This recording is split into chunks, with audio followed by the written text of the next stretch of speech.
Today, my guest is Greg Woodard. Greg is a seasoned leader, coach, and retired Navy chaplain who spent over 2 decades serving in high-stakes environments, guiding men and women through some of life's most challenging moments. He's the author of Leadership from Within, where he helps leaders move from burnout and exhaustion to what he calls soul-driven success. Greg now works as a leadership coach and spiritual director, where he helps people build rhythms that lead to lasting impact at home, at work, and in their walk with God. He's been married to his wife, Vicki, for over 25 years, and they have 2 grown kids, and now he is enjoying life as a grandfather. Sounds like a great life, Greg. You know, Dan, I can't complain. It is a great life. In fact, my grandson, as we're here in this recording, is downstairs with my wife. So I'm looking forward to this conversation. I'm also looking forward to getting downstairs and being a papa. Well, very good. What a privilege it is to be a papa. Well, man, I'm stoked to have you on today, Belated K. I know my audience is going to be encouraged, and they're going to be spurred on in their walk with God, and they're just living out their purpose and calling at work and at home. What's one habit or discipline, Greg, that you've incorporated into your life recently to help you move upwards and to the right? So there's a lot of ways to answer that question, and I'm going to do a little bit of a cop-out. I'm going to say self-leadership. Now, when I say self-leadership, I'm talking about being disciplined in many domains of my life. So the one thing is really doing my best to align my life and my time to incorporate good holistic self-care in my life. Mm-hmm. Yeah, give me an example. I'm going to press into that. Give me an example of some holistic healthcare that maybe is important, and you actually coach others to incorporate this life care into their life, yet it's a bit of a struggle for you. So I haven't always done the best at leading myself well. I think this phase of my life, so I want to acknowledge in this conversation too, I know we're talking to leaders that are at all different points in their career.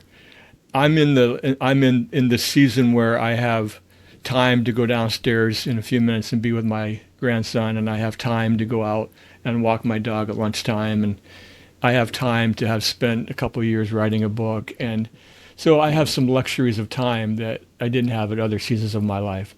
I think one of the things that I didn't do well throughout is I let my professional life come in front of, or maybe I put it on an even scale with my personal life, with my family. And sometimes my professional life would overwhelm the time that I would spend with my family. It would have a negative influence on the way that I led my family. So I think in this season, I'm working at giving myself the permission to have the free time that I need to have in my life. We could say that I've earned, and it's probably not the right way to say it, but I did retire from 22 years of military service. And so it just was a time to take a step back and look at my life and reevaluate and make sure, like I did with my kids, I wanted to leave them a legacy. And now the next generation is here, and I'm looking at leaving a legacy for my grandson, and how do I want him to remember me and the time that I spend with him. He's not really concerned about what I'm doing. He's not concerned that I'm up here doing this podcast. He's concerned that I'm going to be available in a few minutes to spend time with him. And that's what he cares about, and that's what he should care about, because that's the point of life he's at. Mm-hmm. Well, thanks for your vulnerability, and we're always learning. We're always in process. You wrote a book. And the title is Leadership from Within: Navigating the Path Towards Soul-Driven Success. Now, if I were to go to Amazon right now and look up leadership books, there would be no shortage of leadership books. Why did you enter into this space? What was on your heart? What did you experience in your life that compelled you to write this compelling book? So I deployed as a Navy chaplain. So I retired from the chaplaincy 2.5 years ago. And in 2000, my dates are fuzzy, but it's sometime around 2014, I deployed on a Navy ship into the Middle East. So right in the area where all of the things that are happening as we speak, all the things that are happening now, I was deployed in that environment. So there wasn't any combat going on, but you're always in that area of the world seems to always have something that requires attention. So we were deployed for 7 months, and I remember thinking about mostly after. I didn't really think about it during. I just kind of had some routines that I knew were important. I needed to do something to take care of myself physically, and I needed to make sure I was maintaining. I'm an introvert, so I knew I needed to maintain some. It could be easy for me to get in isolation. That's not really the role of a chaplain. They need to be out and about, relating to people. I needed to make sure that as a chaplain, my profession was to be an instrument of God's work in people's lives, but I needed to make sure that I was asking God and allowing God's space to do work in my own life. And then I needed to always check in on myself emotionally. So now I've already covered those 4 areas that, your domains include financial. So in that context, when I came back from deployment, hindsight's really clear. And I started looking at the deployment. I don't think that anybody would ever say that any deployment or that their resilience is 100% perfect during a deployment. Mine certainly wasn't. However, I maintained a good level of resilience, and I felt like I had sustained my energy throughout that deployment. And those 4 areas that I just briefly covered were what I discovered that kept me whole. So then your question is about the book, and so then when I came back, I did that research, and then I did a doctoral program, and I built some conversation and some concepts around staying resilient in deployed environments for chaplains. And then when I retired, I decided, well, a good gift to myself is to write a book. And I'm not sure that that's a good gift, but I have the time, and I wanted to devote my energies to expanding it out of the domain of just talking to military chaplains. I wanted to talk to a broader swath of Christian leaders. And I have a clergy background, and the book isn't, if you read the book, it's not specific to clergy. I try to make it wide enough where it is applicable to people that are leading in a Christian way in a variety of domains. And I really wanted to, and when I was writing the book, I was thinking of a couple of people in particular, and it so happens that where we attend church, we have a very, in my season, I think of him as very young. He's an old soul, young guy, and he's leading.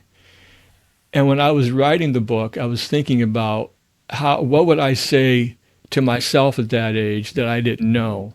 And so it was written into an environment where I was thinking about those who are younger, upcoming. I think we get to a point in life, too, where we have some wisdom that God has given us through our own experiences. A lot of my wisdom seems like it's come from the mistakes that I've made in my life.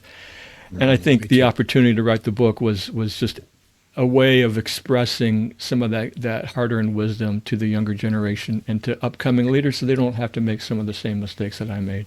I love that, Greg. Yes. What would you say to your younger self?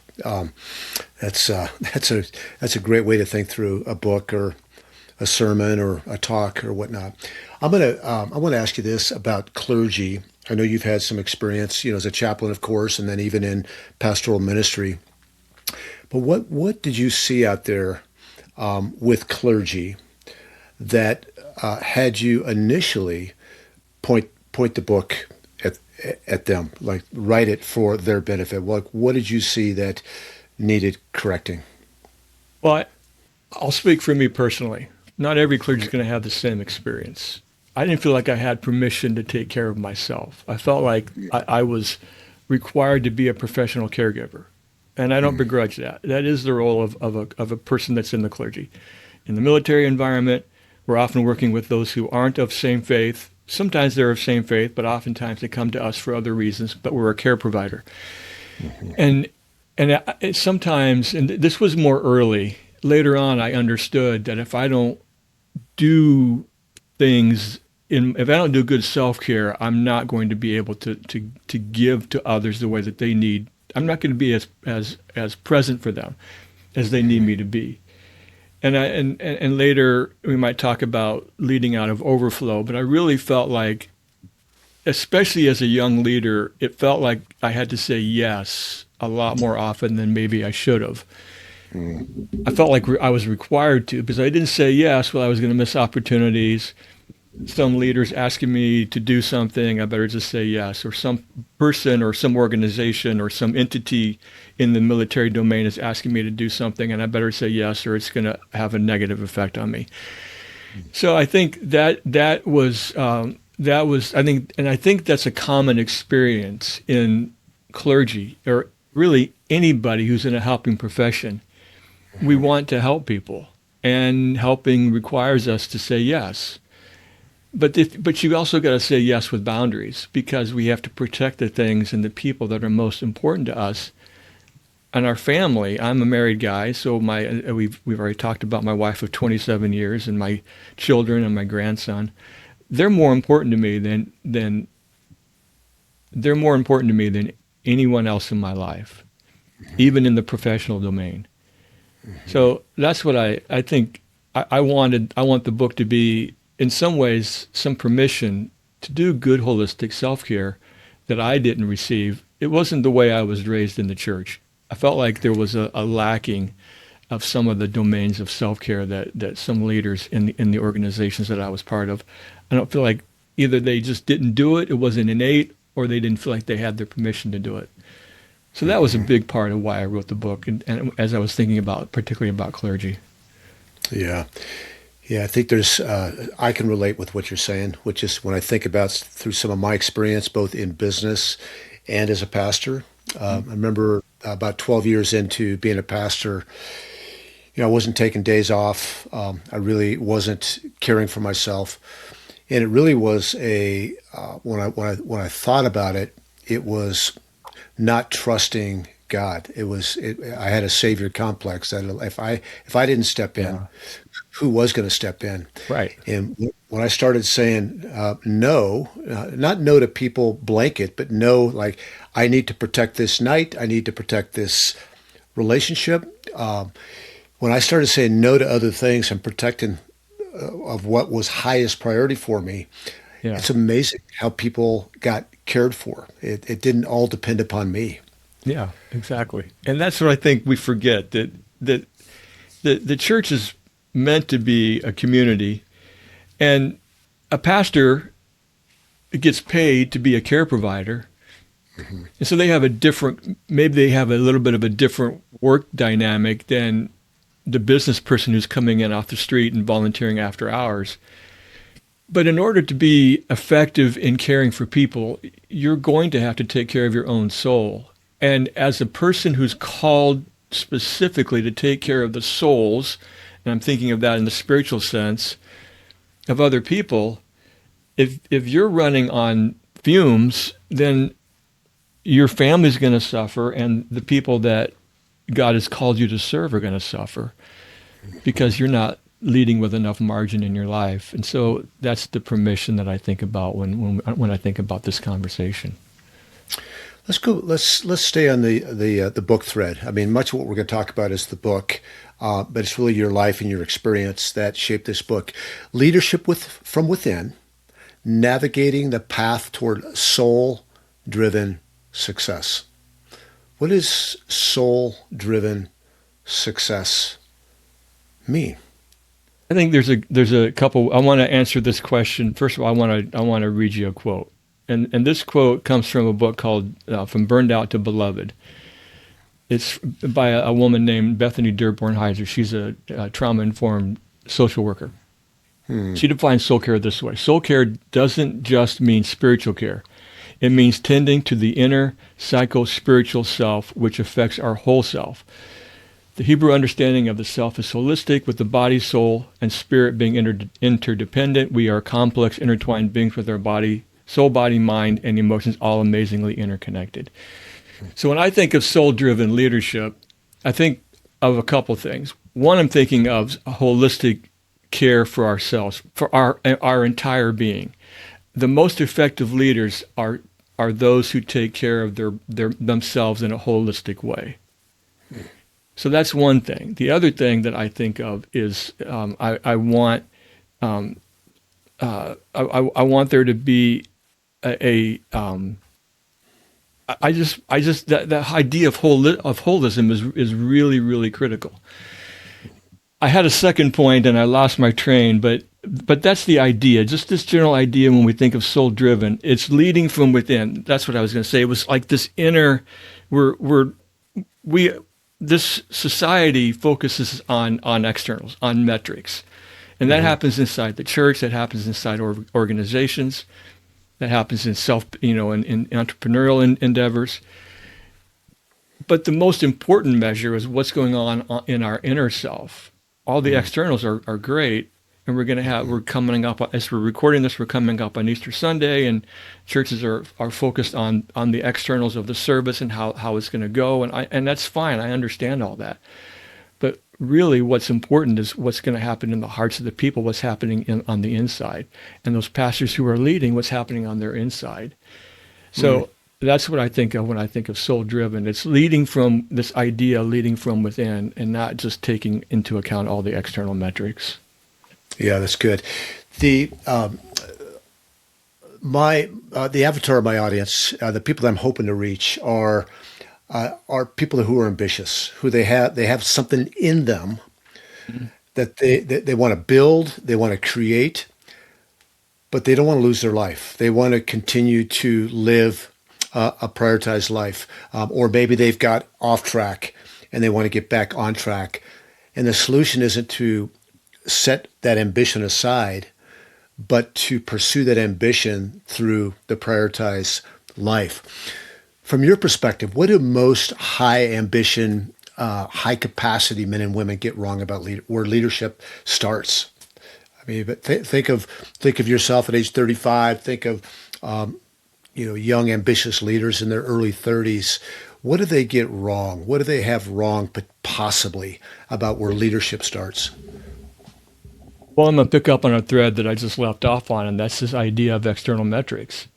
I think we young leaders, I'll speak for me. I won't speak for all young leaders. In my life, it was really important to me to meet the expectations of those people that could evaluate me, or those people that whatever I thought the organization was demanding of me or requesting of me, I wanted to make sure I was meeting their expectations. And that is really important. We obviously have to meet the metrics of the organization. There's a portfolio that any leader has when they are in a leadership position. They're given a portfolio of things that they're responsible for. And we need to do those things well. But what I didn't often do, in fact, I didn't do this until much later in my life, I began to really try to dial in who I was as a person, and I tried to understand, is what I'm doing aligning with who God created me to be? Is there alignment here? Or am I simply doing the things that are going to accelerate my career? Because if we're only doing things that are going to accelerate our career in whatever our endeavor, then we're potentially going to get off track. I'm not going to say every time we're going to get off track, but it's not an uncommon dynamic if we're not leading with close alignment to who we're wired to be.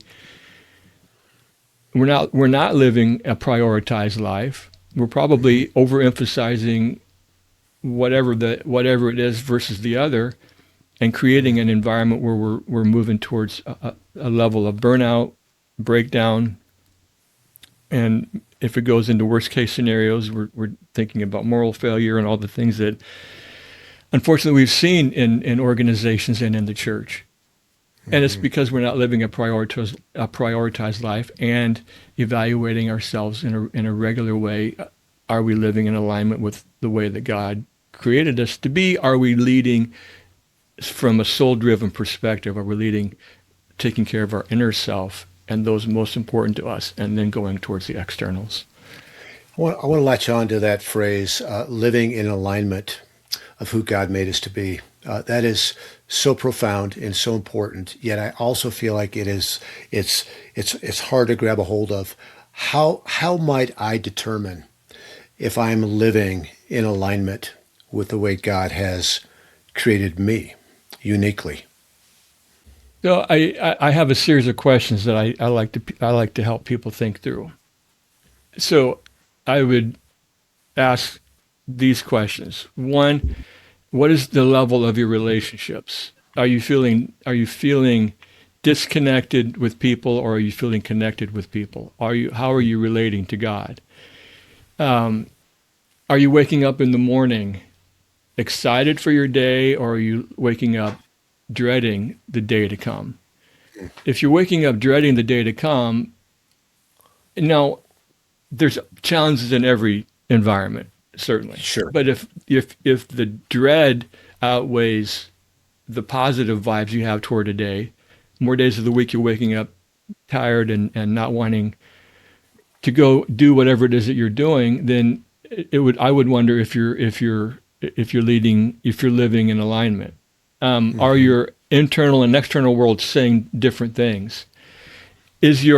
Are your closest relationships saying to you that it seems like you're enthused and living with some energy, or are you not relating to them well, and they would start to see some warning signs? How is your energy? I mean, when I was in environments, and I've been in environments, even in my chaplain life, certain environments just weren't conducive to me as a person. And that's a difficult dynamic when you're in a profession where you just get moved around to different commands. Sometimes the commands would suit me, and sometimes I would have to make a lot of adjustments to the command. And it was more often that I would make adjustments to the command, because that's the way the structure of the military works.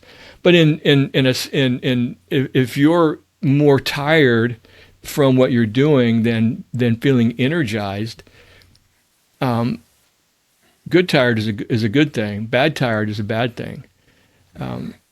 Is your character outpacing your success? Are you trying too hard to meet the external metrics and not taking enough care to look at your internal? These are all things that I would wonder about as we're thinking about living in alignment with the truest part of who you are. So helpful. Are those principles in your book? Do you write about those? Yeah, they're in. I don't know if I lay them out. I don't lay them out in specific fashion as to those direct questions, but all that is infused, especially in the first couple chapters of the book. They are infused, and one of the really important points of the book was to encourage people to take a deep look at who they are, because all the different ways that we live out our rhythms of life, these domains that I've chosen, we're going to do them best if we're doing them in alignment with our personality, with how God's wired us. My way of relating to God might be different than your way, or the things that I enjoy as a physical activity are going to be different than yours. And some of that is related to how we're wired as people. Is there a place for personality assessments in assisting one to understand their wiring and their purpose? I definitely think there is. Now, we have to be careful with them. I know sometimes when we talk about the Enneagram, it can be controversial in some circles, but I'm really big on the Enneagram, because I think it helps to give us a good point of reference for specific parts of our personality. It gives us specific danger points that are part of how we're wired, and it gives us good metrics for seeing the positive things about how we're wired. And there's any number of different tools. Strengths Finder, you're not really asking me to name them, but certainly, because I think whatever the tool is that you use, the DISC personality assessment is a great one. Whatever personality tool you use, it helps you to see something about yourself. We had a very simple personality test that we would always give to young, either pre-married or early married couples when I was in my first tour. And what that did was help them to understand why is my husband or my wife reacting or relating to me the way that they're relating or reacting. And it was hinging upon a lot of dynamics, but at one of the points was, how are they wired as people? Mm-hmm. And, you know, and it also has to go into our backgrounds and the way we were raised and all these other things. But to your point, yeah, I think personality assessments can be a great tool in helping us to dial in practices that are really specific to good self-leadership. I agree, and I've already polluted this show a couple of times over the last 30 or so episodes, talking about the Enneagram at times. It's a valuable tool in my tool belt as well, because it's one of the few assessments I've found that help one understand their superpower side, as I call it, and also their shadow side. What is your type, Greg, if you don't mind me asking? I'm a type 1, so I am a perfectionist, which comes out in a lot of different ways in my life. How about you? You make things better for people. I do make things better, but I can also irritate people because I want things to be done right, and I have a hard time launching things. This whole book process was a very difficult process because I wanted things to be right, and each step of the way, I took a lot of extra time that maybe other people wouldn't take based on my personality. But it was important.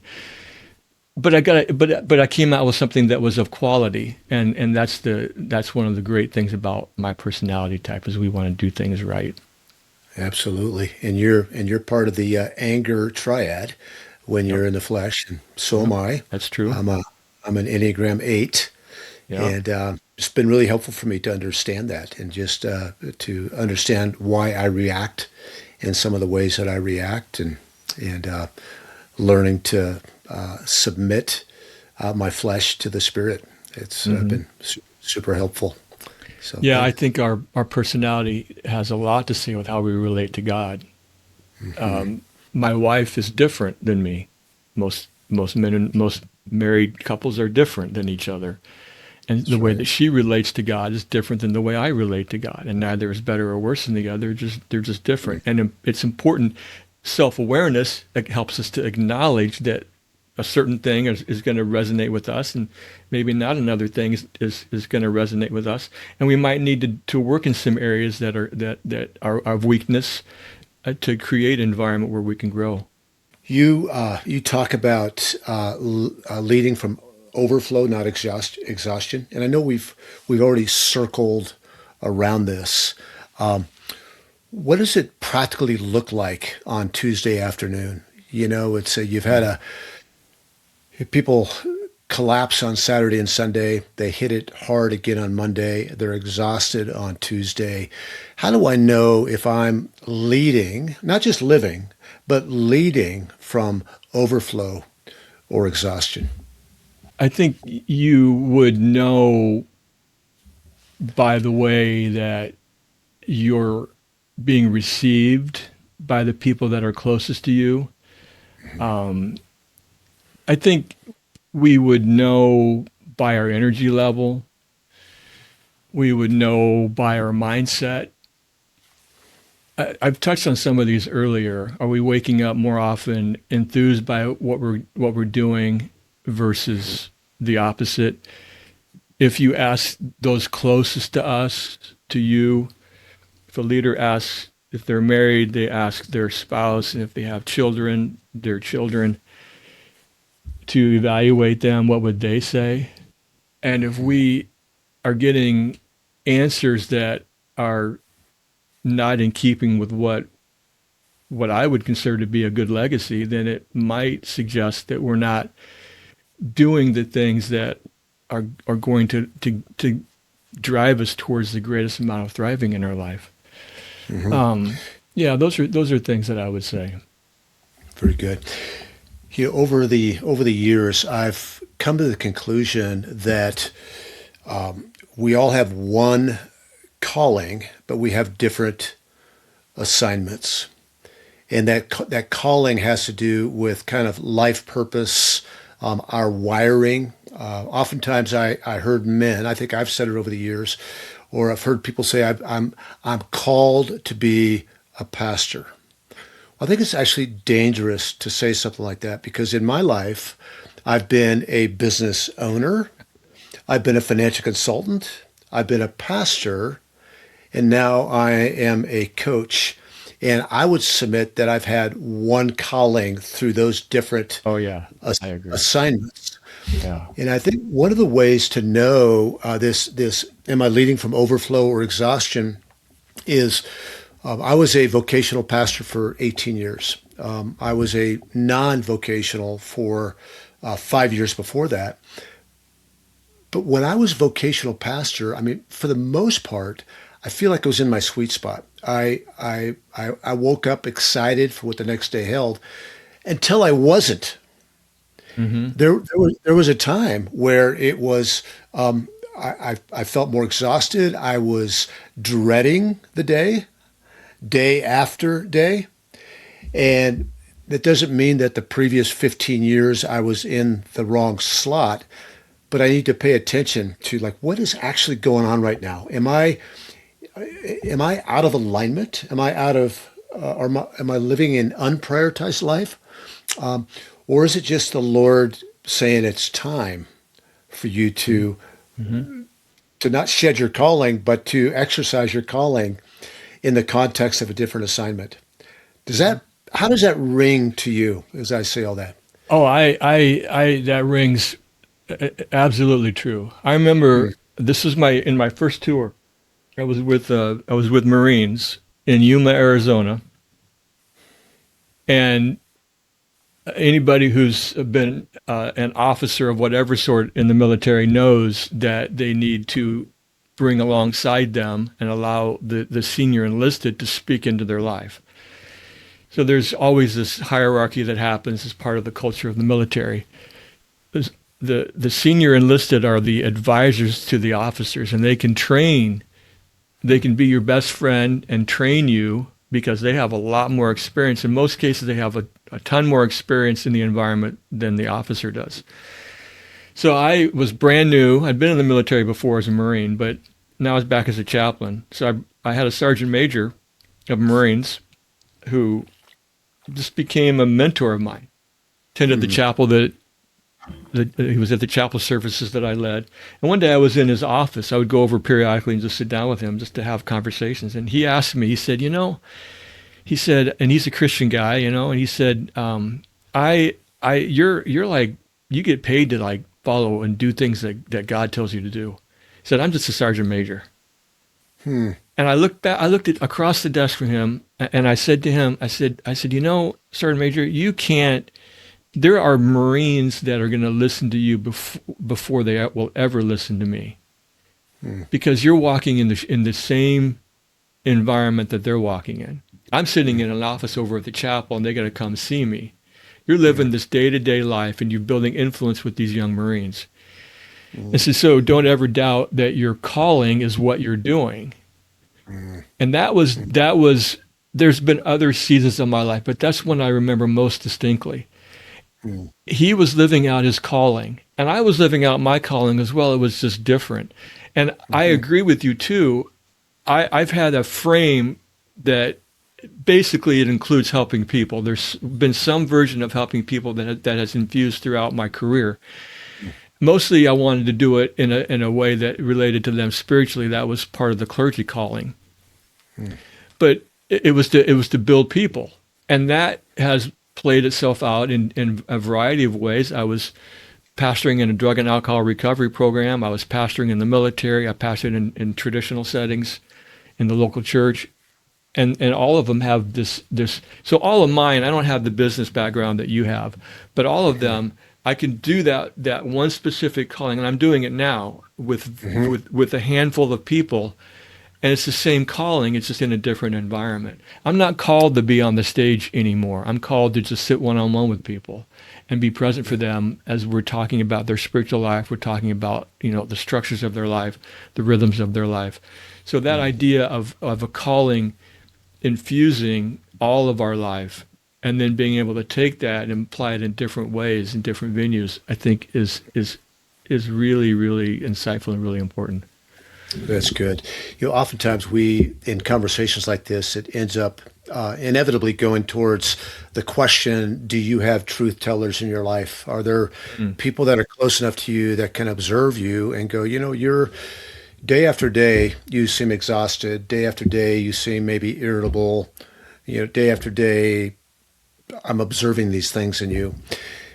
And to have them come alongside you and determine, is it because my life is out of alignment with the priorities, your four priorities, your four domains, or is it possibly time? Is it the Lord knocking and saying that Mm. He has a different assignment? Right. And oftentimes it's hard to determine that. We feel like, man, we just need to suck it up and grind through it. And yes, we need to do that sometimes, and sometimes for long periods of time, Right. but it can't be without self-evaluation. Like, what is actually going on here? Is it just a hard season in my vocation, or is the Lord really prompting me to to take a different direction? Yeah, I think it's important to do that on a regular basis. I know of a leader, he's a writer who takes a personal sabbatical every 7 years. So he follows the biblical idea of every seventh year taking a sabbatical. And not everybody, obviously, all of our lives aren't wired to be able to do that. But he purposely blocks and he takes an entire year and he reevaluates the next season of his life. Wow. Now, that's not something that all of us can do. However, a regular, even just doing, I just recorded a quarterly masterclass. I called it the leverage point, and I want I want to allow people time to take a quarterly stock of their life. I've always lived my life in like these 12-week sprints. I sit down at the beginning of the year and I might have this grand goal, or whatever it was. In the past, it was a book, but now it's something different. And then I break it down into quarters, and then I break it down even further. But the point is regular times of evaluation about how we're living our life, and so that's like for this productive mindset. But when we're thinking about calling, a regular time of really serious discernment and evaluation, it can be scary, but it's really, really important because it might lead you back to the same thing that you were doing, but it might mean that and as you talked about a hard season, it might be suggesting that it might be time for something different. Mm-hmm. I don't know if this is the right time. I went through this 2.5 years ago. Well, it's been 3. We left active duty in March of 2023, and I retired that same year in 2023 in September. Okay.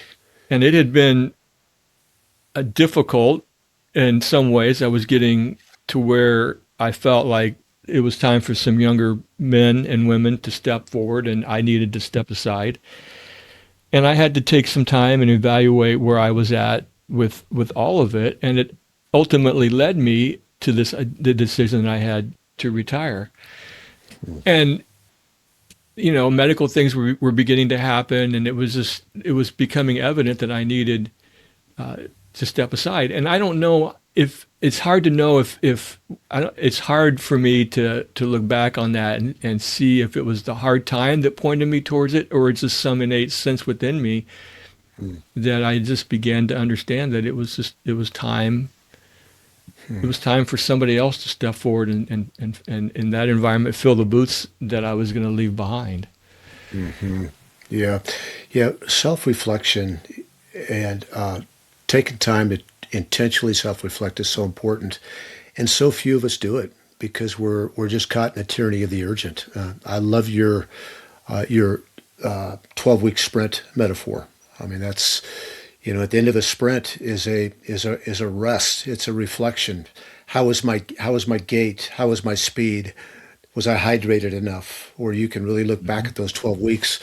Whereas if we're sprinting for a year or 2 years, it's hard to reflect and be in tune with that bigger chunk of time. Yeah, there's a really important point about living a slowed down life.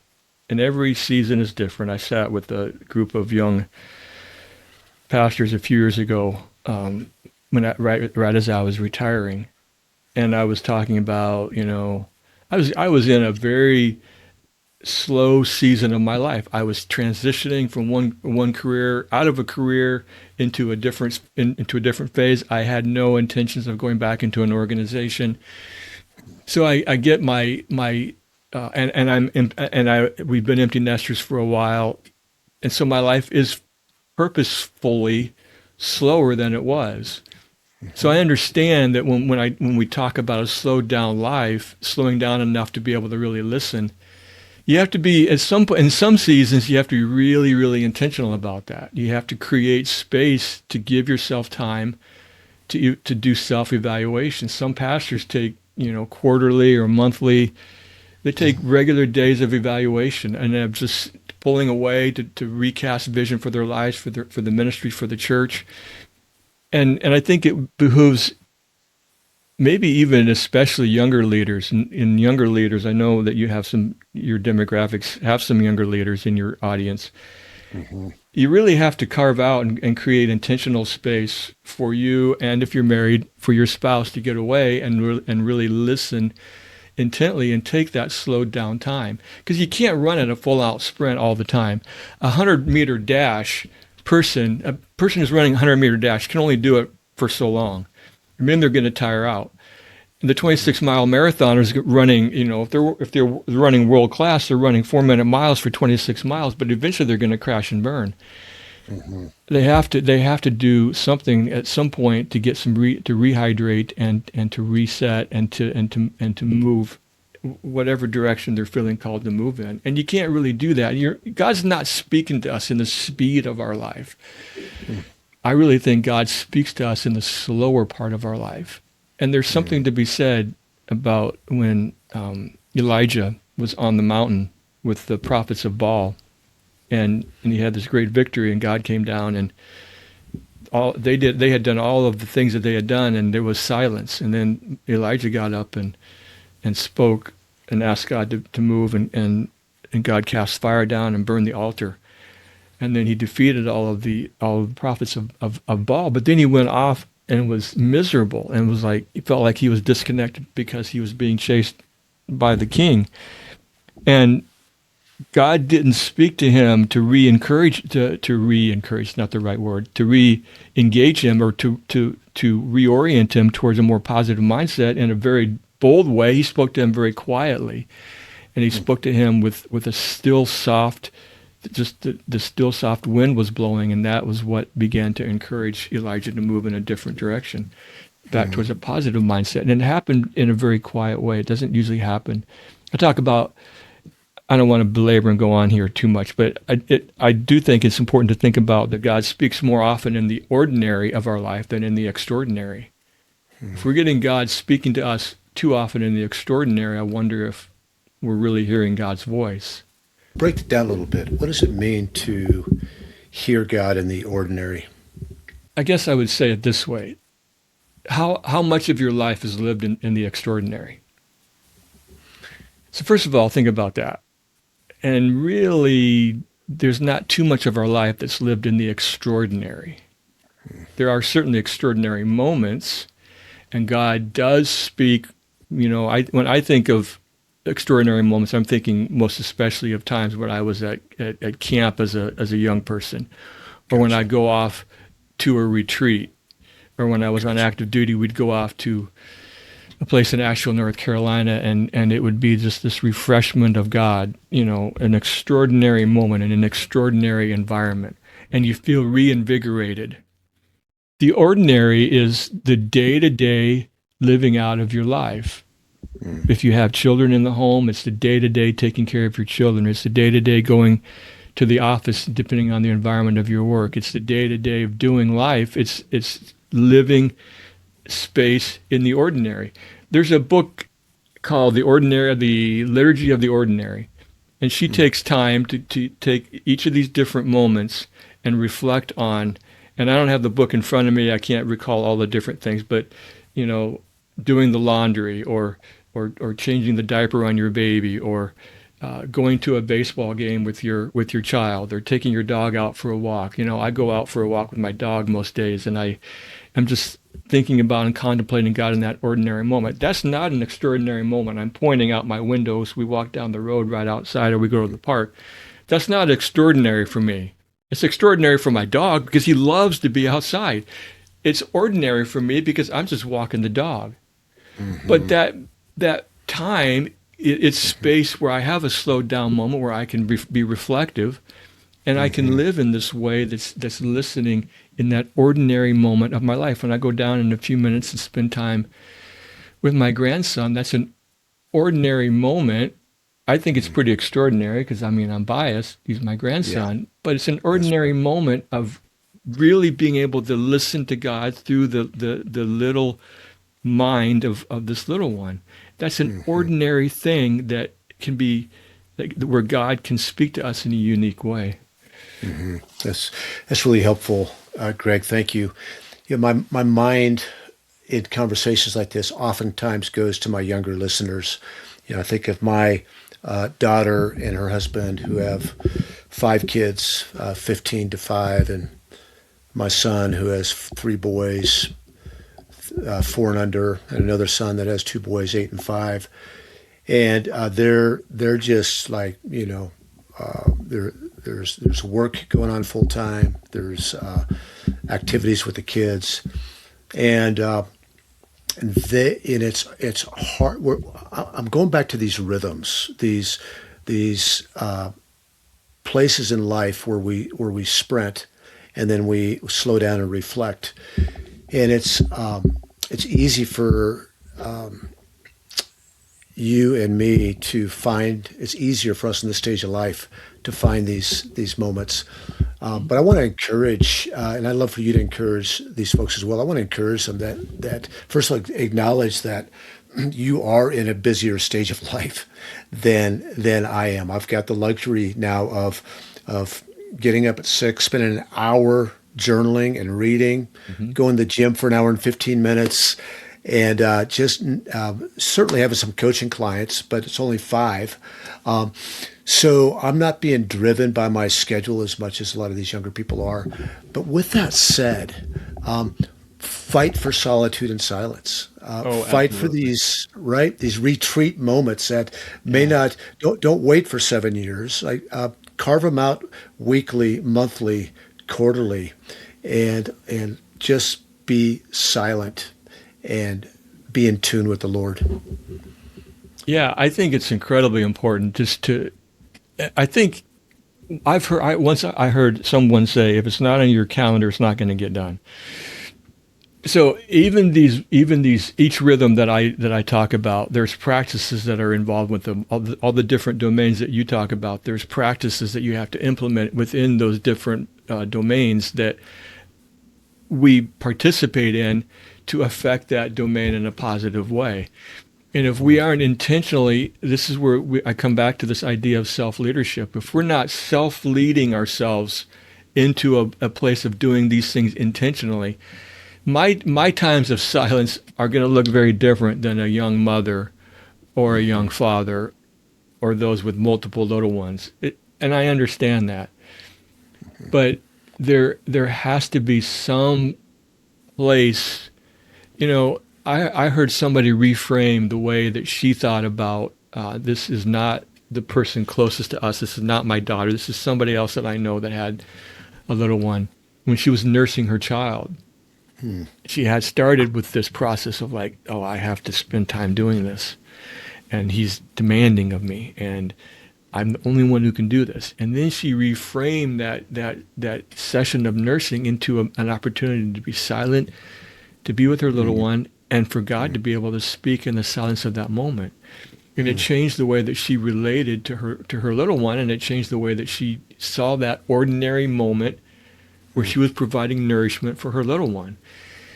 And there's part of it is it's not as simple as to say it's a reframing of the way that we think, but there are pockets of time in our lives where we can intentionally carve out space to listen and be silent before the Lord. And I think you mentioned that as a specific practice. I think that's a really key one. There's a lot of other ones. You spend time, you can't maybe do, and I'm talking to the audience here, you can't maybe do an hour of silence. You can't maybe do an hour and 15 minutes like Dan just said about going to the gym.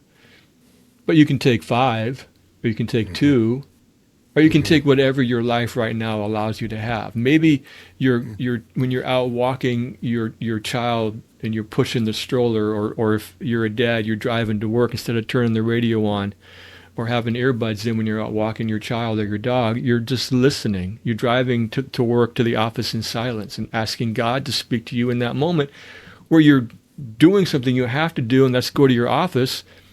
But on the way, you're being more reflective. So sometimes in certain seasons of life, it takes some creativity to find pockets to do some of these things. But and I'm speaking to your younger audience, just like you were. I just think if you begin to implement these things when you're young, your life will be so much better and so much more productive, and everything about your personal life, your professional life will and your spiritual life will dramatically change, because you're making an intentional practice of giving first place to first things. If we're letting second things come in and replace those first things, then we're living our lives out of whack and out of order. So helpful, Greg. Thanks, and well said. I want to close with a question that it came to mind earlier in the day. In this season of life, I'm a coach. When I look back, I've always been a coach. Even as a pastor, I was more of a coaching pastor. And then I've done some counseling, but I'm not wired as much as a counselor. And then there's a spiritual director. And you and I talked about this a little bit. But what?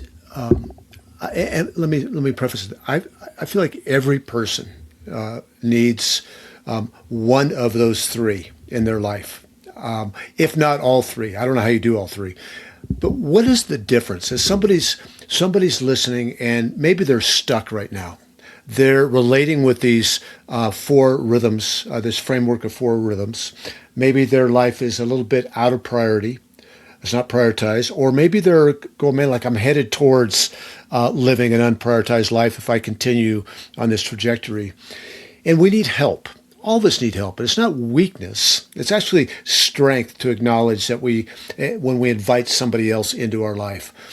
When might somebody consider a coach, a counselor, or a spiritual director? However you want to answer that. Before you think you need it, that's a very simplistic way of responding to your question, Dan. But I think when I wrote the book, one of the endorsers wrote a comment. He said, "This is the kind of book that most leaders need. He said all of my clients need, but few of them will actually slow down enough to read it." Because it takes a lot of self-evaluation to build the rhythms that you need that are going to be sustainable to you. And I've only offered 4. So I think, I know different seasons I've needed therapy. I'm currently training as a spiritual director, and I'm meeting with a spiritual director. I've had seasons where I've done more coaching. So it's hard for me to answer that question. When you sit down to evaluate where you're at in your present life, what are your goals? What do you want to do in your life? What do you want your legacy to be? Sometimes I talk to people about what do you want your obituary to say, and what do you want the people that are closest to you to think about you after you're gone? And then you have to unpack what is going to get you to that place where you're living the kind of life that is intentional, that is going to leave the legacy that you want for people. And I think each of those different modalities of helping people, therapy tends to be more intensive, and there's a higher level of training that that a psychologist or a psychiatrist or somebody that's doing some kind of therapy is going to have. And you might have concerns that have arisen in your life. Maybe it's from your past. Maybe it's in the context of your relationship. Maybe it's other things that are causing you a deeper level of pain. So you might need some therapeutic help. Maybe your desire is to take your spiritual life from a place where it's pretty good, but you want to go deeper in a more intentional and personal way. Then that's where a spiritual director could come in.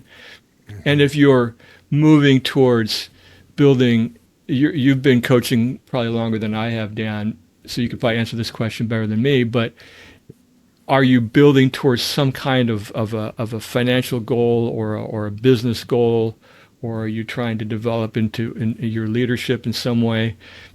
Do you want it to be more of a goal-centric? Again, this is just my frame of thinking. You want it to be a more goal-centric conversation, and that's probably a coaching conversation. Mm-hmm. So that's sort of the way I would say it. But I preface this by saying, and I said it facetiously, but I actually mean it. You probably ought to do these things before you need them. Yeah. If you're waiting till after so in the military we call the doing the stuff left of bang. So we wanted them to come and see the chaplain before they needed the help. But when do people come and see a chaplain or a spiritual director or a coach or a therapist? It's after a problem has arisen in their life. And my book is all about being proactive. If we're building sustainable rhythms in our life, in my 4 areas, and if you're doing something that's fitting, that's building into all 4 of those rhythms, you're living in a holistic way, and you are going to live in a more flourishing and sustainable way. But it takes proactive work, and it takes doing it and evaluating it regularly. Yeah. If I were to ask 100 people, do you want to live a more purposeful life? Would you like to experience increasing flourishing in your life? Would you like to live life to the fullest? Everybody would go, of course I do. And that type of life rarely comes by coasting. It comes by engaging in this holistic lifestyle that you're talking about intentionally, not accidentally. Well, I want to, Greg, I want to thank you for taking time with us today. I'm excited about your book. Where would people pick up a copy of your book? Well, they can go right to Amazon. They can search for it, Leadership from Within, put my name in. But they could also go to book.gregwoodard.com, and they can read about the book there. There's a couple of tools that I have available as well that came out of the book. One of them is an action guide that they can obtain once they've received a copy of the book. They can also go to page.gregwoodard.com, and I have a guide to avoiding leadership burnout. Awesome. If they want to follow you more actively, are you on LinkedIn or Instagram or any of those type of things? I am on all the, well, I'm on LinkedIn, I'm on Instagram, I'm on Facebook. I will admit I'm not terribly active in any of them. I am present and I do engage at some level. Best place probably is LinkedIn. I tend to post more things there when I do post. I'm also on Substack, so I do some writing, and I have a Substack that's connected to my blog. Is it a free Substack or membership? I don't have any paid, nothing paid. It's all free. It's all free. Okay, for now. For now, yeah. Well, we'll see if it ever goes monetized, but that's the goal for everybody else, right? It's not sure. I'm not sure it's my goal. That's right. Well, thanks for joining us today. And remember, it's about direction, not perfection. When we get stuck in perfection, we're never going to take that right next step, whether it's writing a book, whether it's taking that day off of listening and solitude. There's never going to be a perfect time to pursue what God's calling you to do. So just take that next step in the right direction. Pick up Greg's book. You'll be encouraged, Leadership from Within. And I know you're going to enjoy it. So until next time, live a life of direction, not perfection. And we'll see you on the other side.